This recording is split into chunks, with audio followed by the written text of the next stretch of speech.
মোহাম্মদ ইউনূস কি পারবে বাংলাদেশকে মৌলবাদ থেকে বের করতে? আর যদি না পারেন পদত্যাগ করুন। মোহাম্মদ ইউনূস স্যার, আপনি বাংলাদেশটাকে চালাতে তখনই পারবেন যদি মৌলবাদীদের আপনি জেলে পড়েন এবং সেই জেলে পড়ার দায়িত্বটা শেখ হাসিনার থেকে শেখেন কিভাবে জেলে পড়তে হয়। আসসালামু আলাইকুম ওরহমতুল্লাহি ওয়াবারাকাতুহু। দর্শক শ্রোতা, আমরা প্রথমেই ভারতের দুইটা গুজব নিউজ শুনবো, তারপরে তাদের গুজবের বেশ কিছু বিষয় আপনাদের সামনে তুলে ধরার চেষ্টা করব। মোহাম্মদ ইউনূস কি পারবে বাংলাদেশকে এই মৌলবাদ থেকে বের করতে? আর যদি না পারেন পদত্যাগ করুন।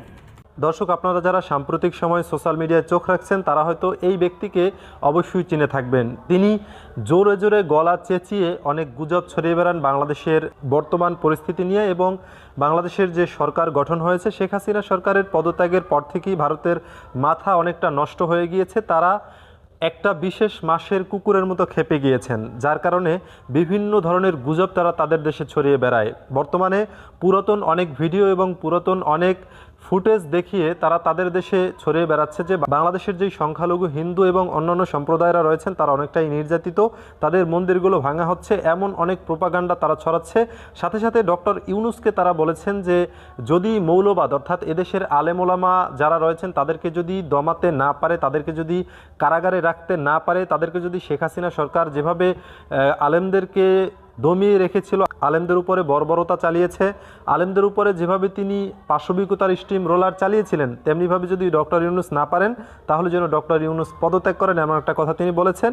এছাড়াও তিনি ডক্টর ইউনূসকে আরও একটা চাঞ্চল্যকর কথা বলেছেন এবং অবাক করার কথা বলেছেন। আপনারা সেটা শুনলে চমকে উঠবেন। চলুন সেটাও একটু দেখে আসি।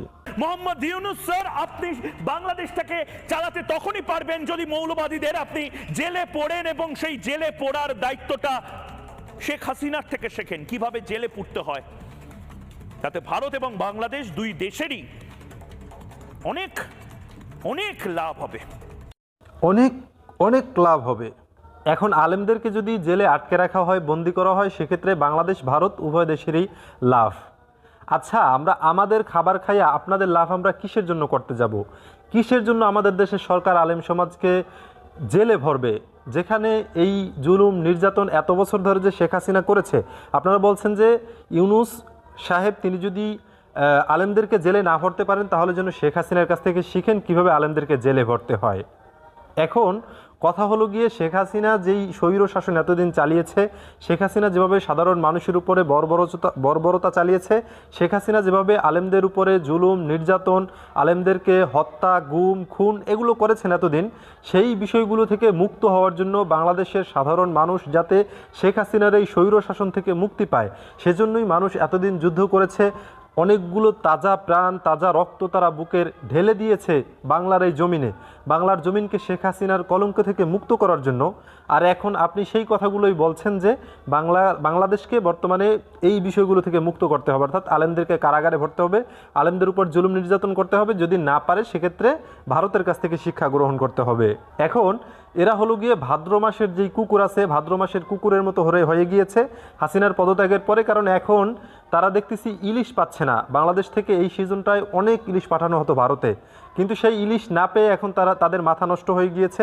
এতদিন সীমান্তে যেই সুযোগ সুবিধা পেয়েছে, এতদিন হাসিনার দ্বারা যে সমস্ত সুবিধা তারা ভোগ করেছে, সেগুলো না পাওয়ার কারণে তারা পাগলা কুকুর হয়ে গিয়েছে।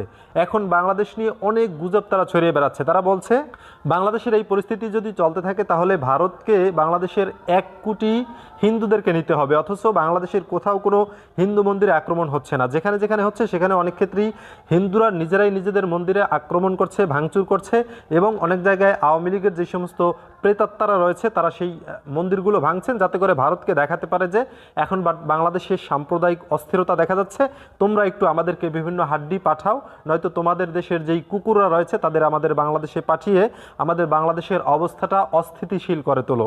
এ ধরনের কিছুই চাচ্ছে বাংলাদেশে কিছু আওয়ামী লীগের প্রেতাত্মা এবং ইসকনের কিছু লোকেরা। দর্শক, আপনারা অনেক জায়গায় হয়তো ইতিমধ্যে দেখেছেন যে মাদ্রাসার ছাত্ররা, হুজুররা, মুসলিমরা তারা হিন্দুদের মন্দিরগুলো পাহারা দিচ্ছে, কারণ হিন্দুরা নিজেরাই সেই মন্দিরগুলো ভাঙছেন। এবং তার অন্যতম একটা প্রমাণ হলো হিন্দু মহাজোটের যেই প্রধান রয়েছেন গোবিন্দ সাহেব, তিনি এই বিষয় নিয়ে কথা বলেছেন। তিনি জানিয়েছেন যে হিন্দুরা নিজেরাই নিজেদের মন্দির ভাঙছেন এবং আওয়ামী লীগের বেশ কিছু লোক নির্দিষ্ট কিছু ফায়দা হাসিলের জন্য, উদ্দেশ্য অর্জনের জন্য এই কাজগুলো তারা করছে। এজন্য এতে বিচলিত হওয়ার কিছু নাই। আর ইন্ডিয়ান যে সমস্ত মিডিয়াগুলো রয়েছে তাদেরকে আপনারা পরিহার করে চলুন, একদমই বয়কট করুন, কারণ তারা আমাদের বাংলাদেশ নিয়ে অনেক প্রোপাগান্ডা বর্তমানে ছড়াচ্ছে। দর্শকের সম্পর্কে আপনাদের মতামত কমেন্টে লিখে পাঠাবেন। ভিডিও ভালো লাগলে চ্যানেলটি সাবস্ক্রাইব করতে ভুলবেন না। এবারের মতো এখানে বিদায় নিচ্ছি, শীঘ্রই দেখা হবে নতুন কোনো ভিডিও নিয়ে। ততক্ষণ সকলে ভালো থাকুন, সুস্থ থাকুন। আসসালামু আলাইকুম রহমতুল্লাহি ওয়া বারাকাতুহু।